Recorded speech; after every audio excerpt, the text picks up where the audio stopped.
اعوذ باللہ من الشیطان الرجیم بسم اللہ الرحمن الرحیم سورۃ القاریعہ۔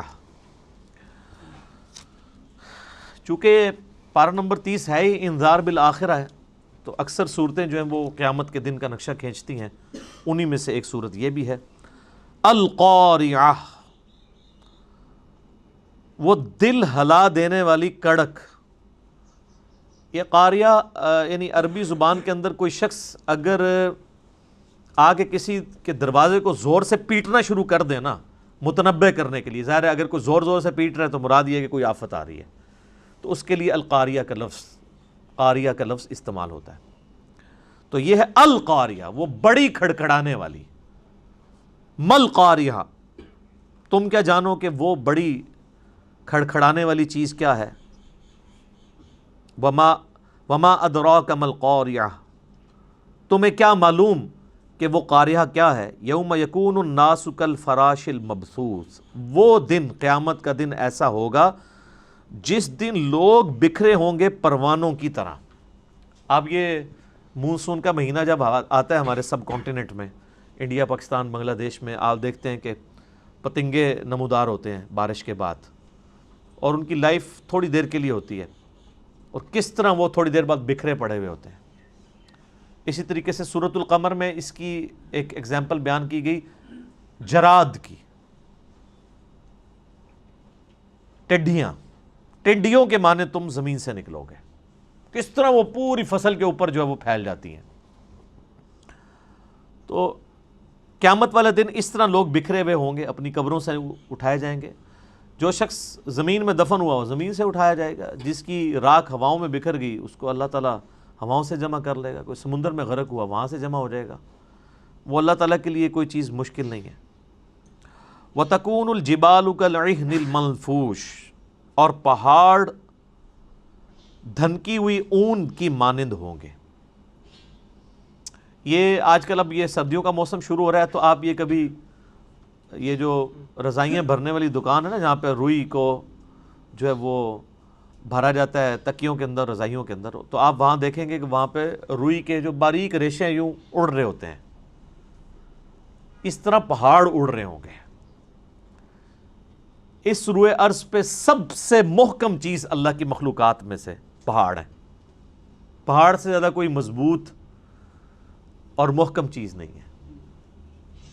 جتنے بھی جاندار ہیں، چاہے آپ جانوروں کو دیکھ لیں، نباتات کو دیکھ لیں، جمادات کو دیکھ لیں، یہ جمادات میں آتے ہیں نا، سب سے مضبوط چیز پہاڑ ہے۔ کتنے بڑے بڑے پہاڑ ہیں، کلومیٹرز پہ پھیلے ہوئے ہیں، کتنی مضبوطی ہے ان کے اندر۔ اس لیے آپ دیکھیں کہ امریکہ نے جو اپنے نیوکلیر جو بم ہیں وہ پہاڑوں کی بیسمنٹس میں سرنگیں کھود کے سٹور کیے ہوئے ہیں۔ یعنی اگر اٹامک حملہ بھی ہو جائے نا تو پہاڑ اتنی مضبوط چیز ہے کہ وہ جھیل سکتا ہے اسے، جو پتھروں کے پہاڑ ہیں۔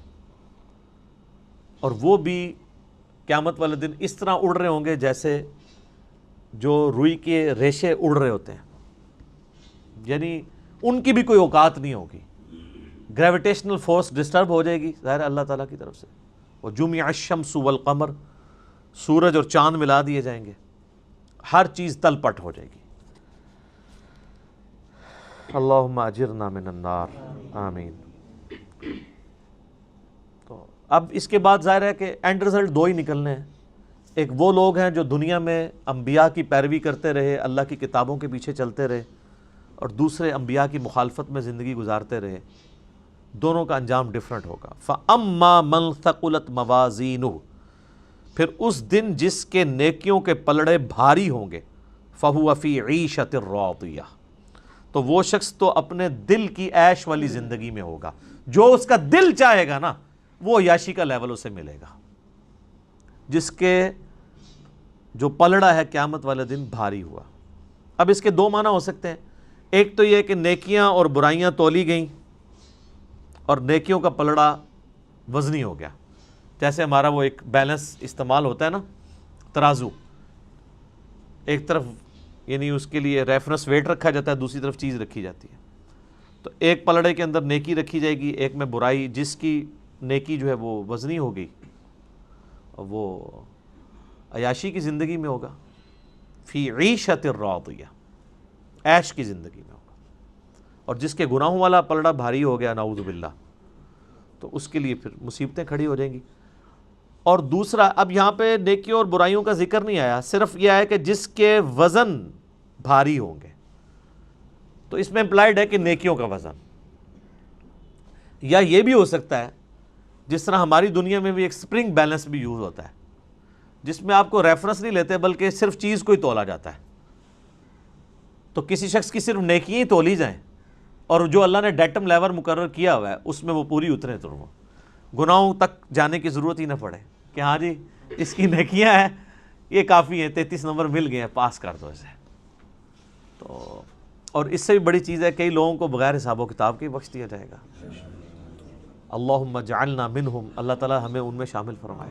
وہ بخاری مسلم میں حدیث ہے، 70,000 لوگ میری امت کے بغیر حساب و کتاب کے جنت میں داخل ہوں گے۔ اس میں میرا یوٹیوب پہ کلپ بھی ہے، 70,000 لوگ، ظاہر ہے وہ اتنا آسان نہیں ہے، ان کی نشانیاں ہیں، ان کے اندر کیا کوالٹیز پائی جاتی ہوں گی، ان کے لیے وہ بشارت ہے۔ وَأَمَّا مَنْ خَفَّتْ مَوَازِينُهُ، اور جن کے پلڑے ہلکے ہو جائیں گے، نیکیاں تولی جا رہی ہیں سپرنگ بیلنس سے، وہ ہلکی نکل آئی ہیں، زیادہ وزن ہی نہیں ان کا، یا اگر دوسرے ترازو میں تولی جا رہی ہیں تو وہ گناہوں کے مقابلے پہ کم پڑ گئی ہیں، وَلِعَوْذُ بِاللَّهِ، فَأُمُّهُ ہاویہ، تو اس کا ٹھکانہ ہوگا دوزخ، ہاویہ۔ وَمَا أَدْرَاكَ مَا هِيَ، اور تمہیں کیا پتا ہے کہ یہ ہاویہ کیا ہے؟ نار حامیہ، دہکتی ہوئی آگ ہے، وَلِعَوْذُ بِاللَّهِ تعالی، اللہم اجرنا من النار۔ اور یہ آگ کوئی عام آگ نہیں ہے، بخاری و مسلم کی حدیث ہے کہ دنیا کی آگ سے 70 گنا زیادہ تیز ہے آخرت کی جہنم کی آگ، 70 گنا زیادہ۔